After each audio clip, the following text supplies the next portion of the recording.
ஒரு 2 வாரத்துக்கு தயாரித்து வச்சு தினசரி டெய்லி ஒன்று சாப்பிட்டோம் அப்படின்னா. எல்லாருக்கும் வணக்கம். நான் டாக்டர் கார்த்திகேயன். காலையில் எந்திரிச்சோனையே கால்களில் மூட்டு வலி இல்லை கை கால் தோள்பட்டை மூட்டு வலிகள் இருக்கா உங்களுக்கு? இல்லை நாள் பூரா ஒரு மாதிரி சோர்வா களைப்பா உணர்றீங்களா? எப்பவுமே கவலைப்பட்டுக்கிட்டே இருக்கக்கூடிய ஒரு நிலைமை இருக்கா? இது போன்ற பல பிரச்சனைகளுக்கு இந்த உப்பு இருக்கு பார்த்தீங்களா, இந்த கருப்பு உப்பு பயன்படுத்தி நாம் தயாரிக்கக்கூடிய ஒரு விஷயம். நம்ம பாரம்பரிய தமிழ் மருத்துவத்தில் இந்த பழத்தை தாத்ரி அப்படின்னு சொல்லுவாங்க. தாத்ரி அப்படின்னா தாய் அப்படின்னு அர்த்தம். ஒரு தாய் எப்படி நம்ம உடம்பை பாதுகாப்பாங்களோ அந்த மாதிரி இந்த பழம் நம்ம உடம்பை பாதுகாக்குது. நம்ம உடம்புல ஏற்படக்கூடிய பல்வேறு பிரச்சனைகள், ஒரு 11 பிரச்சனைகளுக்கு ஒரு நல்ல தீர்வா அமையுது. தினசரி இந்த ஒரு பழத்தை இந்த உப்பும் சேர்த்து, அதாவது இது கருப்பு உப்புங்க, இதையும் சேர்த்து நம்ம ஒரு 2 வாரத்துக்கு தயாரித்து வச்சு தினசரி டெய்லி ஒன்று சாப்பிட்டோம் அப்படின்னா பல நன்மைகள் நம்மளுக்கு கிடைக்குது அப்படிங்கிறது தான் இன்னைக்கான வீடியோ. நான் என்ன பண்ண போறேன்னா, எப்படி நம்ம தயாரிக்க போறோம், எப்படி அதை சுவையாக சாப்பிட போகிறோம், அதே சமயம் நன்மைகளையும் பெற போகிறோம் அப்படிங்கிறத தான் இன்றைக்கி நான் சொல்ல போகிறேன். முதல் நன்மைங்க, நிறைய பேருக்குங்க அசிடிட்டி ப்ராப்ளம் இருக்குது. புளிப்பு, ஏப்பம், நெஞ்சு எரிச்சல் போன்ற விஷயங்கள் என்ன சாப்பிட்டாலும் வருது டாக்டர் அப்படின்னு சொல்லிட்டு கவலைப்படுறவங்களுக்கு தினசரி 2 பழம் நான் சொல்லக்கூடிய முறையில் சாப்பிட்றீங்க அப்படின்னா இந்த பிரச்சனைகள் தானாக குறையக்கூடிய வாய்ப்பு இருக்குங்க. இந்த நன்மைகளை இந்த பழம் சாப்பிட ஆரம்பித்த 2 நாளில் கண்டிப்பாக உணருவீங்க. கேஸ் ட்ரபிள் இருந்தாலும் இது நல்லா கேட்கும். காலையில் மோஷன் சரியாக போக மாட்டேங்குது, காலையில் எந்திரிச்சோடனே முன்னாடிலாம் ரெகுலராக மோஷன் போவேன், இப்போ என்னால் போக முடியல, மலச்சிக்கல் இருக்குது அப்படின்னு சொல்கிறவங்களுக்கும் தினசரி இந்த பழம் சாப்பிட்றது ஒரு நல்ல தீர்வாக அமையும். மலச்சிக்கல் சீராகும். ஏன்னா இந்த பழத்தோடு சேர்த்து நம்ம சொல்லக்கூடிய இந்த தண்ணீர் அதையும் கொஞ்சமாக குடித்தோம் அப்படின்னா மலச்சிக்கலுக்கும் நல்லது. நிறைய பேருக்கு இன்னைக்கு கல்லீரல் கொழுப்பு குறித்து ஒரு பெரிய பயம் இருக்குது. ஆனால் நம்ம கல்லீரலுக்கு ஒரு நல்ல டீடாக்ஸ், நச்சுத்தன்மையை நீக்கக்கூடிய பண்பு இந்த பழத்துக்கு உண்டு. வயிறு அல்சர் பிரச்சனை இருக்கிறவங்க நிறைய பேர் பயந்துக்குவாங்க, இதை நம்ம சாப்பிடலாம் டாக்டர் அப்படின்னு சொல்லிட்டு. இதுவே ஒரு விதமான ஆசிடு, அமிலத்தன்மை வாய்ந்ததாச்சே, எரிச்சல் ஏற்படுத்தலாமேன்னு சொல்லிட்டு எதுவுமே சரியான அளவில் சரியான செய்முறையில் நம்ம எடுத்துக்கிட்டோம் அப்படின்னா எந்த பிரச்சனையும் வராதுங்க. இன்ஃபேக்ட் இந்த பிரச்சனை குறையும் அப்படிங்கிறது தான் மருத்துவத்தில் குறிப்பிடப்பட்டிருக்கக்கூடிய நன்மை இந்த பழத்துக்கு. தலைமுடி அதிகமாக கொட்டிக்கிட்டே இருக்கு டாக்டர், அடிக்கடி கொட்டிக்கிட்டே இருக்கு, தலைமுடிகளோட டென்சிட்டி குறைவாக இருக்கு, பளபளப்பு குறைவாக இருக்குது போன்ற பல பிரச்சனைகள் இருக்கிறவங்களுக்கு சின்ன வயசுலேருந்தே இந்த பழத்தை ரெகுலராக சாப்பிட்றது அப்படிங்கிற ஒரு பழக்கம் இருந்துச்சுன்னா இந்த பிரச்சனைகள் குறையும். 3வது, நம்ம உடம்புக்கு உள்ள மட்டும் இல்லைங்க, நம்ம தோள்கள் புற அழகுக்கும், முகத்தில் ஒரு பொலிவு வரத்துக்கு, பருக்கள் போன்ற விஷயங்கள் குறையறதுக்கு, டார்க் ஸ்பாட்ஸ், மங்கு இதெல்லாம் இருக்குது பார்த்தீங்களா, இதெல்லாம் கரும்புள்ளிகள் இதெல்லாம் கூட கொஞ்சம் குறையுங்க. வயதான பின் வரக்கூடிய அந்த வயசான தோற்றம் அப்படிங்கிறது கட்டாயம் தாமதப்படுத்தப்படும். இளமையான தோற்றம் அப்படிங்கிறது உங்க முகத்திற்கு கிடைக்கும். தோல் வறட்சியா இருந்தாலும் இது தோல் வறட்சியை போக்கக்கூடியது. உள்ளிருந்து ஒரு ஈரப்பதத்தை உங்க தோள்களுக்கு கொடுக்கக்கூடியதுன்னு சொல்லலாம். மேற்புறத்துல அப்ளை பண்ணுங்கிற அவசியம் கிடையாது. 4வதுங்க, நோய் எதிர்ப்பு சக்தியும் கூடுங்க. அடிக்கடி சளி, ஜலதோஷம், இப்போ பார்த்தீங்கன்னா வெயில் காலம், இந்த வைரஸ் தாக்குதல்கள், பல்வேறு வைரஸ் கிருமிகள் நம்மளுக்கு சளி தொந்தரவை உண்டாக்குதுங்க.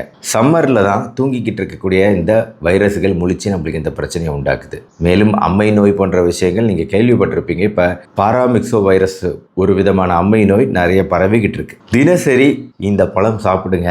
இந்த மாதிரி வைரஸ் இருந்து உங்களை பாதுகாத்துக்கலாம் ஓரளவுக்கு. அப்படியே வந்துட்டாலும் சீக்கிரம் குணமாகக்கூடிய சான்ஸும் இருக்கு. ஏன்னா நோய் எதிர்ப்பு சக்தி உங்களுக்கு நல்லா இருக்கு இந்த பழத்தை சாப்பிடுவதன் மூலமாக. தினமும் குழந்தைகளுக்கும் ஒன்னொன்று கொடுங்க, கட்டாயம் கொடுங்க. நிறைய பேர் சாப்பிட மாட்டாங்க இந்த பழத்தை, அதான் இதில் இருக்கக்கூடிய பிரச்சனை. இது லைட் இனிப்பு இருக்கும், கூடவே மற்ற சுவையும் இருக்கிறதுனால குழந்தைகள் குறிப்பாக இதை விரும்ப மாட்டாங்க. அதனால தான் நான் இப்போ ஒரு செய்முறையை உங்களுக்கு சொல்லித்தர போகிறேன். இதன் மூலமாக உங்களுக்கு சூப்பரான ஒரு மருந்து கிடைக்கும். சர்க்கரை நோய் பிரச்சனை இருக்கிறவங்களும் இது ஒரு சப்ளிமெண்ட். இது சர்க்கரை குறைக்கக்கூடிய தன்மை வாய்ந்தது தான், ஆனால் தனியாக இது மட்டுமே ஒரு மருந்து கிடையாது. இருந்தாலும் சர்க்கரை நோயில் இந்த கண் பார்வை பிரச்சனைகள், நரம்புகள் ரொம்ப பாதிக்கப்பட்டு நரம்பு தளர்ச்சி போன்ற விஷயங்கள் பிற்காலத்தில் வர்றது, கால் வலியெல்லாம் கூட இதோட ஒரு வெளிப்பாடு தானே. இது எல்லாமே குறையக்கூடிய வாய்ப்பு இருக்குங்க நம்ம இந்த பழத்தை ரெகுலராக சாப்பிடும்போது. அதே மாதிரி தான் பிபி அதிகமாக இருக்குது, கொலஸ்ட்ரால் அதிகமாக இருக்குது அப்படிங்கிறவங்களுக்கும் இது ஒரு நல்ல சப்ளிமெண்ட்டு.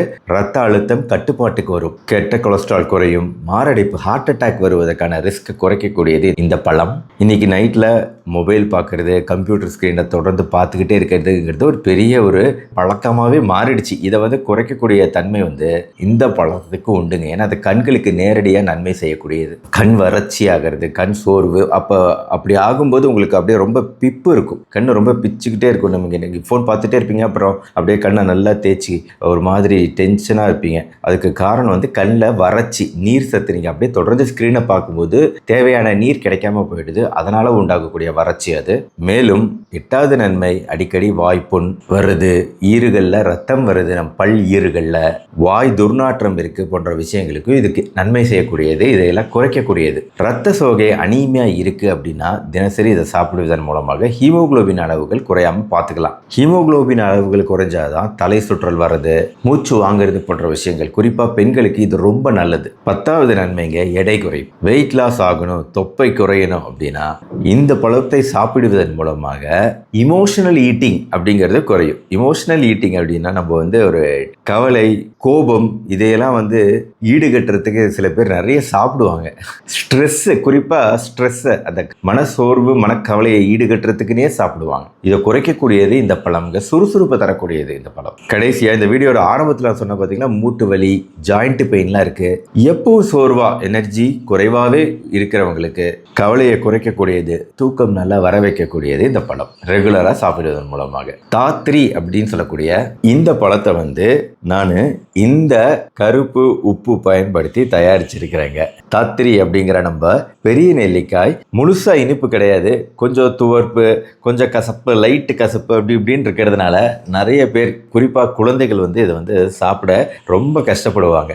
இது நான் இப்போ ஃப்ரிட்ஜிலேருந்து எடுத்துகிட்டு வந்திருக்கிறேன். டெய்லி ஒன்று சாப்பிட்ற மாதிரி எடுத்துகிட்டு வந்திருக்கேன். 2 வாரம் வரைக்கும் வச்சுக்கலாங்க.